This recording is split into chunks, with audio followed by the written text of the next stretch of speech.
En direct de la gare Saint-Lazare, le Grand Matin Sud Radio.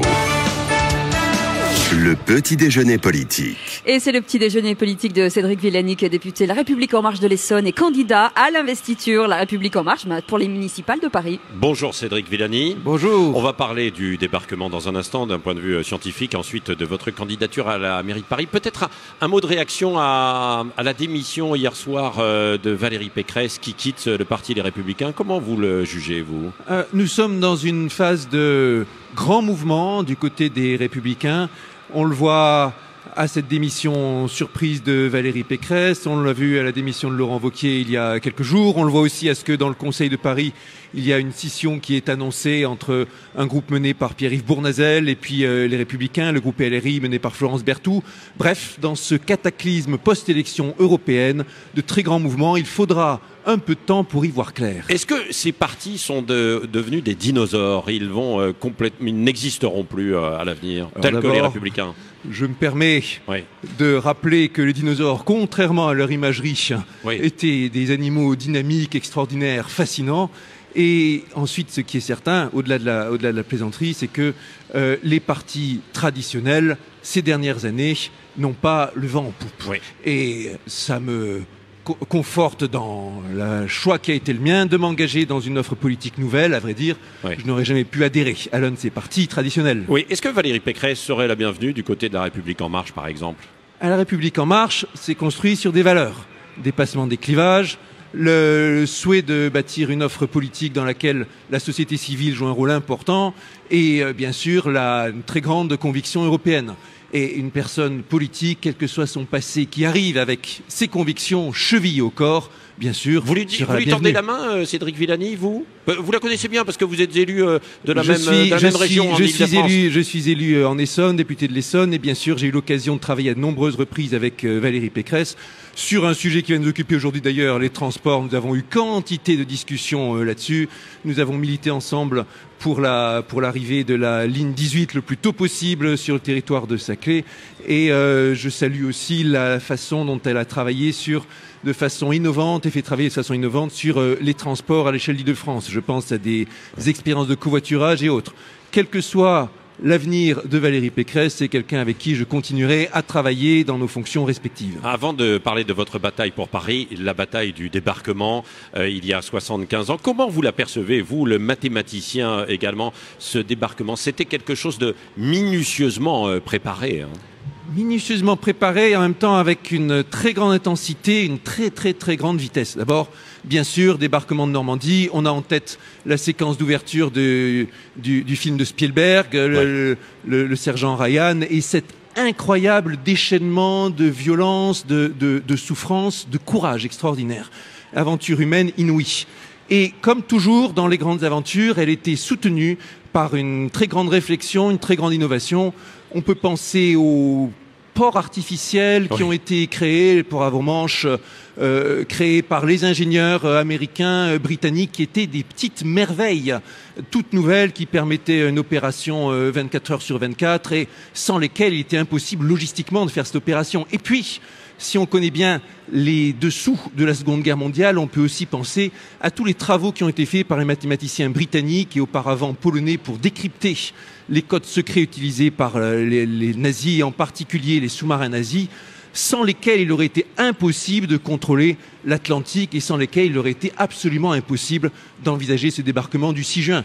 Des gens comme Alan Turing à ce titre, depuis et toute son équipe, avec leur identité de mathématiciens, font partie des sauveurs de l'humanité et des personnes sans lesquelles le débarquement n'aurait jamais eu lieu et la guerre aurait duré des années de plus avec toutes les conséquences terribles que ça aurait eu. Oui, un mot pour les Américains, parce qu'en ce moment, quand même, ça se passe pas très bien entre la France et les États-Unis. Vous avez vécu aux États-Unis.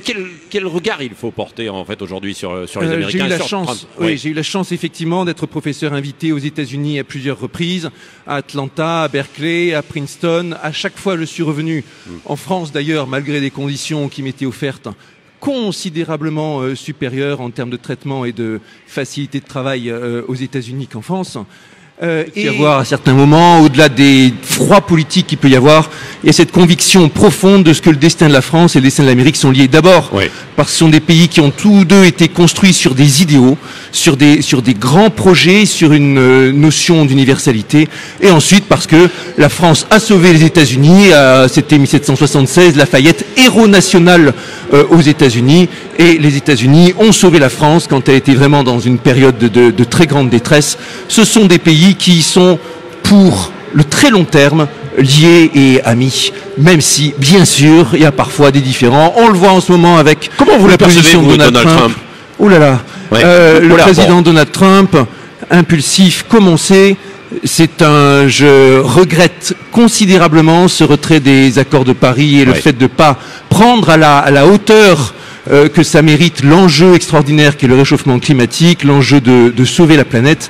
Les États-Unis se voient en gendarme du monde et jouent ce rôle d'une certaine façon, dans une certaine mesure, mais doivent aussi comprendre que le grand enjeu du XXIe siècle, c'est l'écologie, l'environnement, la sauvegarde de la planète, et les États-Unis doivent prendre leur rôle là-dedans. On va en parler justement sur Paris, bien sûr, parce que c'est un enjeu particulièrement important, puisque vous êtes candidat à la mairie de Paris. D'un mot là, parce qu'on a l'impression qu'il y a une course contre la montre et que Benjamin Griveaux et le parti En Marche voudraient boucler les choses pour avoir le candidat unique avant l'été. Hugues Rançon demande un prolongement des candidatures. Et vous, qu'est-ce que vous dites, Cédric Villani? C'est ma conviction que nous devons trouver le bon équilibre. Aller vite, certes, mais pas de précipitation, prendre le temps de discuter entre nous, laisser aux candidats qui viennent de se déclarer comme Hugues Rançon, au sortir des élections européennes, le temps de faire campagne, de développer ses arguments, laisser le temps aux candidats de discuter avec les groupes de travail de la République En Marche sur une base programmatique, laisser le temps de faire les choses dans la sérénité pour que tous les militants, marcheurs se retrouvent impliqués. Le temps, c'est jusque quand? Le temps, c'est pas à moi ici de donner une date précise et j'aurai l'occasion. Pas question de boucler les choses selon vous avant l'été, il ne faut pas. C'est pas à moi de dire avant l'été, après l'été, il faut décider, il faut trouver le temps, le juste temps qui fera que les militants sentiront qu'on est prêt à se lancer dans un projet ambitieux et en même temps qu'il n'y a pas d'ambiguïté, qu'il n'y a pas de précipitation. Il y a un ensemble de remarques qui ont été faites par moi-même, par Hugues Rançon, par ma collègue Anne Le Breton aussi, pour dire attention, il faut bien que pour que la commission d'investiture soit irréprochable, il faut bien prendre garde à la parité, il faut trouver le moyen d'impliquer les militants d'une façon ou d'une autre. J'ai proposé moi-même qu'il y ait quelques militants tirés au sort qui viennent grossir les rangs de la commission d'investiture dans une démarche qui correspond bien à l'esprit horizontal de la République En Marche. Cédric Villani, si vous n'êtes pas choisi, vous irez sans l'étiquette LREM ou pas? Quelle que soit l'issue des discussions en cours, que j'appelle de mes voeux aussi sereine que possible et dans l'intérêt du mouvement, quelle que soit l'issue, je serai loyal à la République En Marche. Je me suis engagé dans un mouvement avec des valeurs qui comptent pour moi et je serai à la fois libre de dire ce que je pense et loyal à ce grand projet qui est pour moi la République En Marche. Oui, alors parlons des transports, c'est particulièrement important pour Paris. Déjà, Anne Hidalgo doit réglementer les trottinettes électriques cet après-midi lors du Conseil. Ça, c'est urgent de le faire ou pas? Vous êtes favorable à la trottinette électrique? Je pense que la trottinette électrique prendra place dans l'éventail des solutions de mobilité du futur. Et il y a beaucoup d'innovations à l'œuvre en ce moment dans les trottinettes. Nous verrons dans les années qui viennent de nouveaux modèles apparaître, aussi bien du point de vue technologique que du point de vue du modèle économique. Et il faut laisser l'innovation se déployer en même temps. C'est un peu l'anarchie quand même. En même temps, exactement, c'est un peu l'anarchie. Et des élus l'ont dénoncé. Il y a eu la tribune de Delphine Burkli il y a quelques jours. Il y a eu certains accidents qui ont été très malvenus. Et on voit ici aussi une certaine forme d'opportunisme de l'équipe municipale en faisant avec cette conférence de presse pour dire ok, il faut réguler, nous verrons ce qui sera dit exactement, mais justement pendant des semaines beaucoup de monde a dit attention, il faut réguler les 15 000 trottinettes, peut-être qu'elles vont devenir 40 000, il y a 15 opérateurs et la municipalité disait mais non, et parie que tout à l'heure, Oui. ce sera, mais oui. Oui. Et vous, sur votre priorité en matière de transport, développement du transport urbain bien sûr, mais vous voulez interdire la voiture à Paris ou Pas pas? question d'interdire la voiture à Paris. En revanche, il y a un enjeu qui est le nôtre de préparer la mobilité du futur. Oui. Et c'est important qu'on le dise ici, Oui, gare dans la gare Saint-Lazare. Saint-Lazare, Oui. l'une des plus anciennes gares qu'on ait, c'est date des années 1830, et qui était à son époque un prodige d'innovation technologique aussi. Et c'est le devoir de Paris, capitale resserrée, capitale où la mobilité est extrêmement importante, c'est son devoir que d'être toujours à la pointe en termes de transport et d'expérimentation.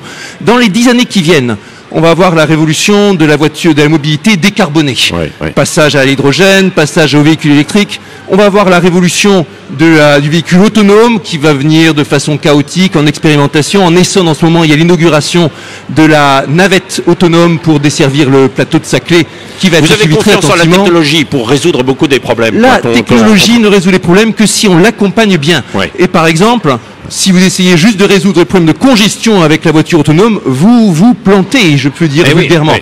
Parce que il nous faut aussi du partage de mobilité. Il faut des véhicules partagés et ça fait partie aussi de ce qu'il va falloir faire. Je dirais aussi qu'on a besoin, et ça nous ramène à notre discussion du début, de planification. Oui. On a besoin de prédire ce qui va se passer. Aujourd'hui, à Paris, nous n'avons aucun système fiable pour dire voilà comment circulent les transports, voilà ce qui se passerait si on transformait telle rue en rue piétonne, si on installait tel parc.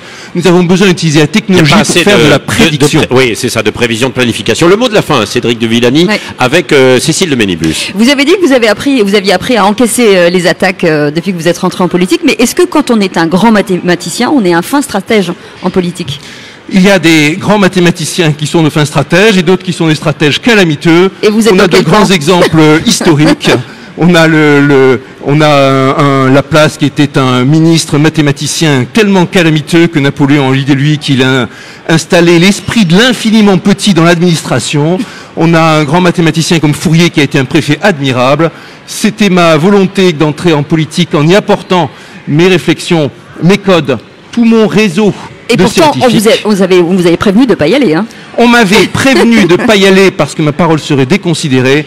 Et j'ai réfléchi à l'esprit de contradiction et puis surtout de se Mais dire... vous aimez la politique quand même, là. Hein. La On a l'impression- politique, vous avez pris goût, hein. la politique, c'est quelque chose de noble quand on le fait bien, avec des valeurs et avec ma partition qui va être de toujours faire dialoguer les experts, les politiques, les citoyens au service des projets nationaux, au service de Paris, pour faire de Paris une ville douce, ambitieuse, tournée vers le futur, vers l'innovation, une ville qui vous sécurise et qui vous permet, comme dans une gare, Oui. les rencontres qui vous emmènent loin. Merci Eh ben, dis Cédric donc. Villani, député de la République En Marche de l'Essonne et candidat donc à la mairie de Paris, en tout cas pour les municipales. Merci d'être venu ce matin au micro Sud Radio, ici, gare Saint-Lazare. à Restez Paris. avec nous, 7h56, c'est le Grand Matin Sud Radio jusqu'à 10h.